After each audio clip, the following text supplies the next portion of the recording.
Si tu comptes regarder cette vidéo plus tard, ce n'est pas que je te recommande de la regarder maintenant, mais c'est que c'est une réelle obligation. Voilà, tu te retrouves face à un mur.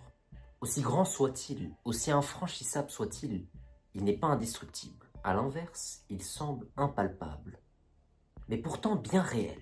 Car c'est ce mur qui sépare les vainqueurs des vaincus, de ceux qui réussissent aux autres personnes. Pour faire simple, c'est le plus grand fléau de notre génération. Et il se pourrait même que malgré tous les efforts que tu fournisses, tu ne pourras le gravir. Toutefois, grâce à cette vidéo, je vais te permettre de le détruire. Évidemment, tu l'auras compris, ce mur, c'est la procrastination. Quand on était gamin, on baignait dans des histoires qui nous inspiraient. Des séries, des films, des dessins animés. Certains étaient juste fun, tandis que d'autres étaient réellement marquants et impactants. Mais il y en avait un qui contenait des vérités qu'on n'a pas pu voir, du moins quand on était enfant. Une personne dans un de ces dessins animés, ou devrais-je plutôt dire un maître, un sensei, un guide, nous a donné des leçons de développement personnel bien plus puissantes que celles offertes par les gourous sur YouTube. Je parle évidemment de Sensei Wu dans Ninjago et de sa fameuse phrase « Ne jamais remettre au lendemain ce qu'on peut faire le jour même ».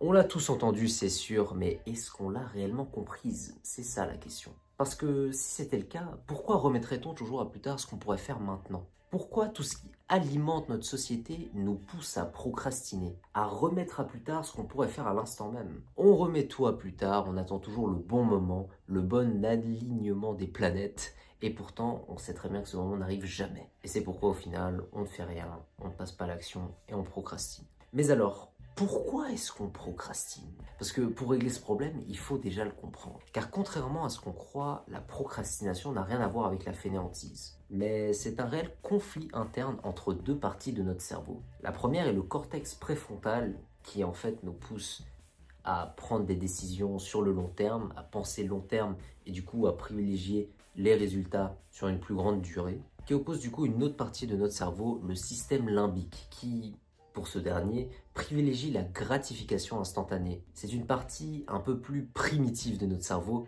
qui veut du coup avoir les résultats tout de suite et pas plus tard. Donc qui pense à très court terme. Et devinez quoi, quand on procrastine, en fait c'est le système limbique qui l'emporte sur le cortex préfrontal. Parce que pour ce dernier, écrire un poème, faire un devoir, aller à la salle de sport, se mettre à apprendre de nouvelles compétences, c'est quelque chose d'extrêmement épuisant, fatigant et pas spécialement important pour le cerveau, du moins pour cette partie du cerveau, et c'est pourquoi elle se dit on remet ça plus tard, je vais pas le faire, parce que ce dernier voit ça comme une menace. Et c'est justement de là qu'on dit que le cerveau n'aime pas l'inconfort, il cherche toujours à faire des choses de la manière la plus simple possible et ne pas prendre de risques ou bien de sortir de sa zone de confort. On appelle ça aussi le present bias ou bien le biais du présent, qui est tout simplement en fait le fait de privilégier la gratification instantanée plutôt que celle sur le long terme. Autrement dit, si c'est le système limbique qui l'emporte sur le cortex préfrontal,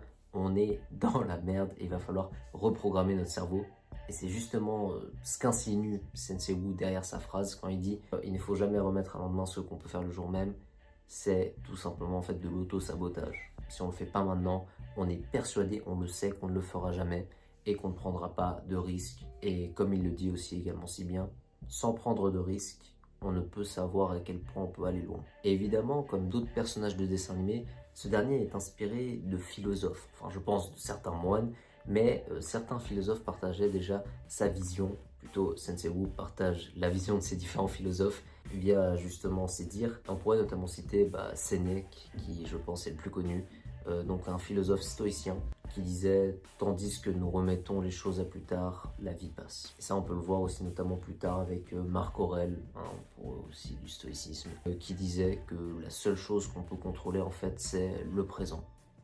Et si on ne contrôle pas le présent, eh bien, on ne contrôle pas notre avenir directement. Car il y a quand même une grosse part d'influence. Et Heidegger aussi, je ne suis pas sûr de comment on le dit, mais dans son concept de l'authenticité, explique qu'on vit en fait souvent comme si on avait un temps infini devant nous, parce qu'on ne se rend pas réellement compte à quel point les deadlines sont loin et qu'on a encore énormément de temps à vivre, parce que c'est pas du tout représentatif pour nous. On n'arrive pas à se faire une image clé de la quantité de temps que cela représente encore dans notre mémoire. C'est pourquoi on remet des choses à plus tard et on vit un petit peu dans cette illusion d'immortalité, dans le sens où on se dit qu'on va jamais mourir parce qu'en fait c'est dans tellement longtemps que en attendant, on ne fait rien et on remet à plus tard ce qu'on pourrait faire maintenant. Et ça, c'est réellement quelque chose, une philosophie, une vision perçue par les moines, où chaque instant où tu repousses une action, eh bien en fait, c'est vivre dans une illusion que tu es immortel et que tu as en fait encore tout le temps que tu veux à vivre sur Terre et à faire du coup justement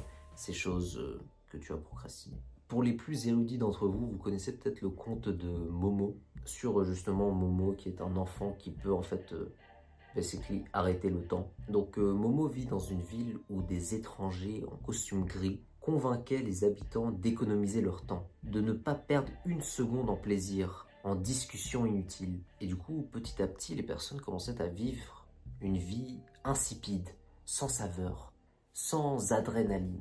Et ce, jusqu'à ce que Momo comprenne la vérité. Ces hommes gris volaient le temps qu'on pensait gagner en remettant tout à plus tard. Et c'est exactement ce qui nous arrive aujourd'hui dans notre société. Chaque fois qu'on procrastine, on pense qu'on s'économise. Mais en fait, en réalité, on perd ce temps à jamais.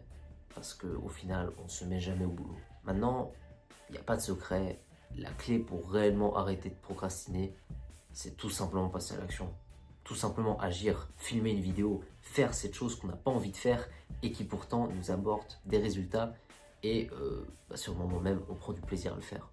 Dans le meilleur des cas. Donc même si ce n'est pas parfait, même si les planètes ne sont pas alignées, même si tu n'as pas envie d'agir, tu n'as pas envie de passer à l'action, il faut que tu le fasses. Peu importe que tu sois malade, que tu sois fatigué, que tu sois au bout de tes forces, il faut que tu continues, il faut que tu commences. Et à terme, tu seras extrêmement fier de toi. C'est certain. Parce qu'au final, ce n'est pas la motivation qui mène à l'action.